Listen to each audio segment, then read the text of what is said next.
안녕하세요. 뻔뻔한복덕방입니다. 구독과 좋아요, 알림 설정, 회원가입 부탁드리겠습니다. 시중은행 금리가 심상치가 않습니다.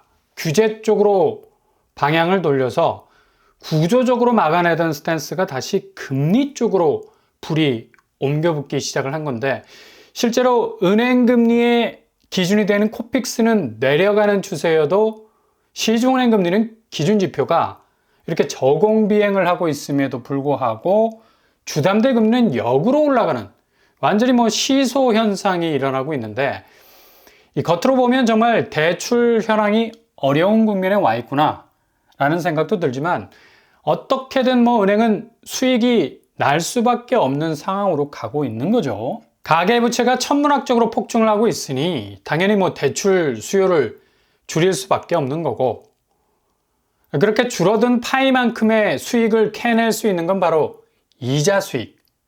이 금리를 올리면 이게 커버가 가능해지죠. 그러니 대출 강화 방식에서 초장은 거의 금리로 때려잡는 분위기였는데, 금융당국에서 이자 장사라는 말이 태클로 들어오기 시작을 하니까 지난달부터는 갭 투자가 불가능할 정도의 1주택자 대출 금지라는 이 강도 높은 구조 개혁을 하기 시작을 했었습니다. 잔금 대란이라는 말이 떠돌 정도로 실수요자들까지 대출을 받지 못하면 어떡하나 라는 걱정으로 잠을 못 잘 지경이었는데, 이 상황에서 다시 시중은행이 금리를 한 단계 더 밟고 올라가기 시작을 했습니다. 잠시 주춤해진 대출 수요가 비어버린 공간을 이자 수익으로 채워야 하니까 이렇게 은행은 영리를 목적으로 하는 금융기관이다 라는 걸 보여주고 있는 거죠. 어떤 상황에서건 왼쪽 주머니 오른쪽으로, 오른쪽 주머니 왼쪽으로 옮겨가더라도 결국엔 예대 마진이라는 게 최후의 경영 목적인데, 그러니 이렇게 가계부채가 천문학적으로 늘어버린 상황에선 최후 승자는 결국 은행일 수밖에 없고요. 어찌 보면 대출 받았다 해서 안도의 한숨을 잠시 쉴 수 있는 것도 눈 깜짝할 사이에 사라지고, 이후부터 극강의 원금이자 부메랑이 날아올 건데, 결국엔 그렇게 무리해서 대출을 받은 개인은 어떻게 해서든 아파트를 마련하기 위해서 기묘한 재주를 부렸건만 돈은 은행이 쥐고 있는 형국이 되어버린 건데, 그래서 잘 생각을 하셔야 한다는 겁니다. 무조건 빌릴 수 없는 돈을 억지로 끌어온 게 능력이 아니란 얘기죠. 이후 그렇게 소방호수를 길게 댈수록 커다란 수압이 필요한데, 그 수압으로 물줄기가 멈추지 않고 흘러올 수 있는 거 아니겠습니까? 결국 그 수압이 뭐겠어요? 개인의 압력으로 다가오는 이자 부담이라는 얘기인데, 미국의 기준금리 인하가 만사가 될 줄 알았던 상황은 이제 한국에선 완전히 까꾸로 돌아가고 있지 않습니까? 대표적인 세계 금리 지표인 미국 기준금리가 0.5% 내렸어도 한국 시중은행 금리는 다시 신한은행, 우리은행, 이어서 국민은행도 가계대출 금리를 오늘 전격적으로 올렸다는 얘기죠. 지표는 내려가는데 실질 금리는 올라가는, 정말 웃지도 울지도 못하는 상황이 벌어지고 있는 거죠. 반대급부 현상 벌어지고 있다는 얘기죠. 결국 국민은행이 오늘 날짜 30일부로 주담대 변동과 혼합 일체로 금리 0.20% 올린다고 공식적으로 밝혔습니다. 심지어 전세자금 대출 금리까지도 보증기관에 따라서 0.25%까지 올라가고, 신용대출 금리 너마저도 0.20% 인상을 하기로 결정을 했다는 얘기죠. 모든 대출 상품에 대해서 인상분을 적용하기로 했다는 얘기인데요. 결국 은행 입장은 특정 은행의 대출 쏠림 현상을 미연에 방지하기 위한 조치라고 말을 하고 있죠. 그만큼 지금 가계대출이 심각하긴 심각한 사안입니다. 은행이 이자 수익에 대한 열린 공간의 틈새로 줄어든 대출 수요에 대한 이 수익적인 커버를 쳐야 하는 부분도 있지만, 실제로 은행 자체도 위기를 느끼고 있는 것도 한 단면이라 볼 수가 있죠. 일본 버블이 터질 당시 정말 최저금리로 은행들이 대출 수요를 거의 황금융단 깔아놓고 손님들 모시기에 열중을 했었습니다. 그런데 정말 부동산 집값이 거의 내리꽂히기 시작 시작하기 바로 직전부터, 그러니까 제일 자금의 냄새를 잘 맡는 촉이 좋은 곳이 이 금융권 아니겠습니까? 갑자기 전면적인 대출 중단 선언하면서 대출 창구를 완전히 폐쇄할 정도로 대출을 막아서기 시작을 했는데, 은행 입장에서도 뭐 이렇게 계속해서 자금이 풀로 나가다간 정말 풀로 싸다구를 맞을 수 있는 위기감이 들었던 거죠. 그 싸다구가 바로 회수하지 못하는 대출 자금. 죄다 부실로 트랜스포머 되면서 은행 쪽으로 날아오는 폭탄으로 변해버린 거죠. 이거 지금 은행이 지표금리, 그러니까 대표적인 지표가 변동금리의 기준이 되는 코픽스 금리 아닙니까? 분명히 8월에 0.06%가 내렸습니다. 그래서 지표는 3.36% 찍고 있는데, 방금 전에 국민은행은 변동 혼합 통합해서 기존 금리에서 0.25%를 올리는 수순으로 가고 있지 않습니까? 기준이 되는 금리 지표는 이렇게 내려가는데 반대로 시중 금리는 올라가는 현상들이 계속해서 이어져 나가고 있다는 얘기죠. 미국도 마찬가지입니다. 미국도 0.5% 비껏 쳤지만 결국 실질적인 체감적으로 제일 높게 다가오는 시중 금리는 도리어 올라가고 있어요. 그리고 은행채 금리도 내려가고 있는데, 은행채 금리는 고정형의 기준이 되는 금리죠. 그럼에도 불구하고 8월에는 시장 금리가 0.02% 반대로 올라가고 있는 걸 볼 수가 있어요. 이거 아주 특이한 현상입니다. 이유는 간단하죠. 지난 2년간 한국은 시장은행 금리가 세계의 기준금리가 혹독한 고금리 상황에서 휘하의 지역 은행까지도 뭐 금리 자체 빗장을 뭐 아주 단단하게 걸어놓는 고강도 긴축을 시행을 했었습니다. 그러나 한국만 무슨 뭐 최저금리로 가든 일본 닮아갈 일도 없는데, 우리는 엔화라는 강력한 통화 가치도 없잖아.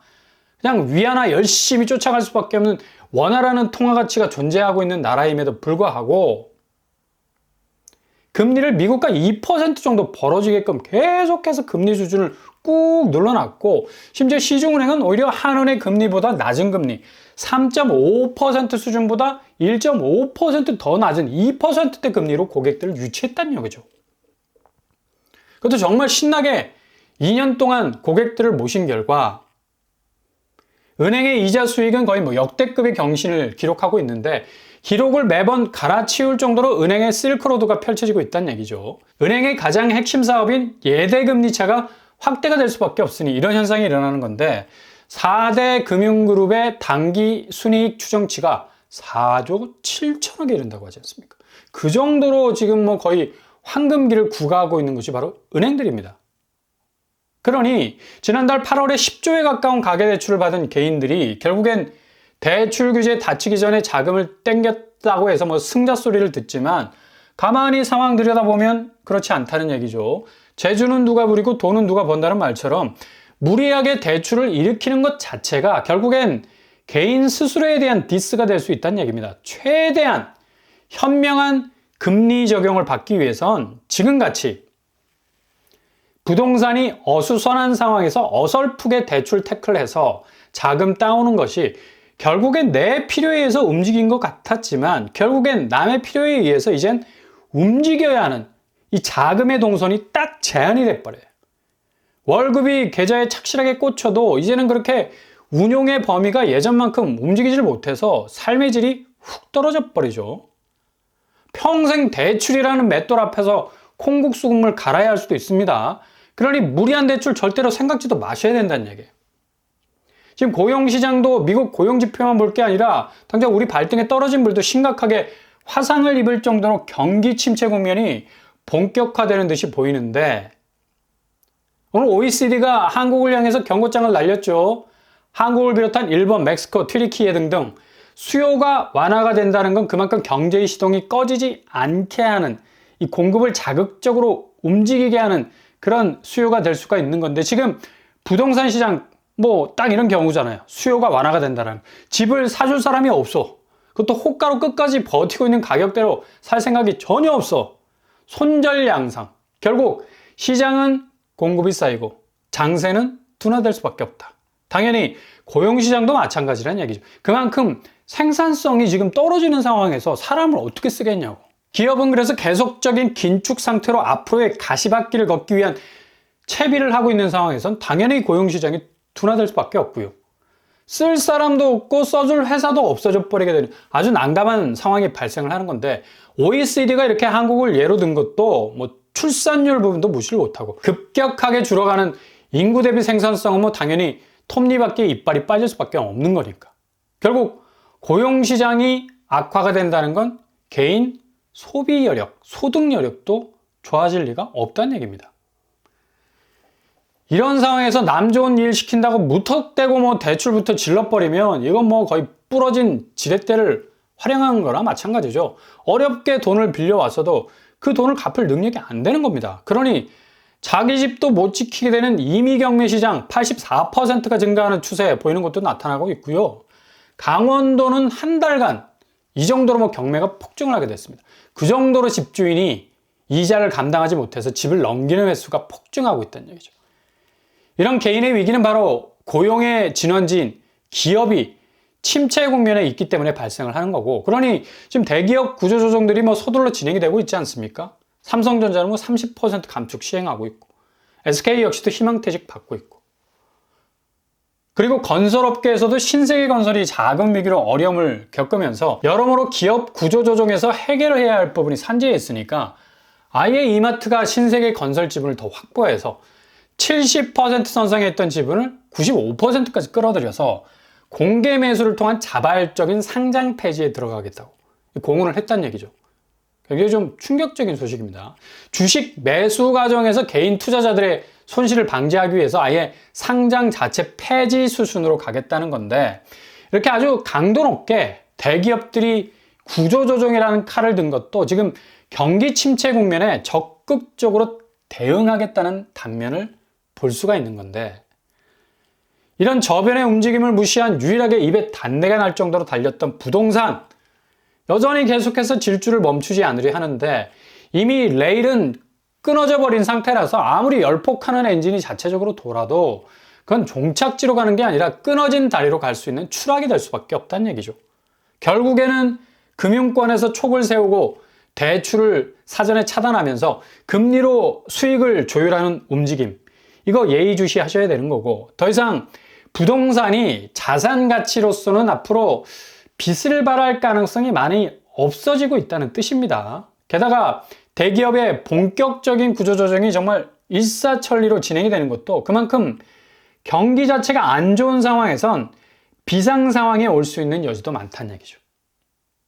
이 부동산 시장은 10월 대격변의 달이 될 것으로 예상이 됩니다. 그만큼 지금 돌아가는 금융권, 대기업 모든 상황들이 굉장히 시시각각으로 변화무쌍한 모습을 보이고 있기 때문인데, 아무튼 틈새 타이밍 잘 잡으시면서 기회를 노리실 수 있길 바랍니다.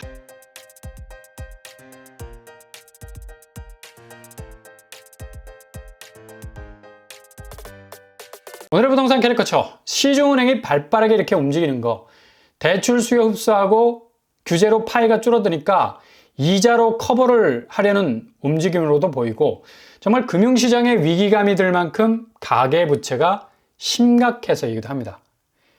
대기업의 움직임도 심상치 않은 상황에서 부동산의 고농축된 자산들이 정말 새롭게 해체되고 재편되는 급변 상황이 찾아올 수도 있으니 무리하지 말고 잘 대비를 하셔야 되겠습니다.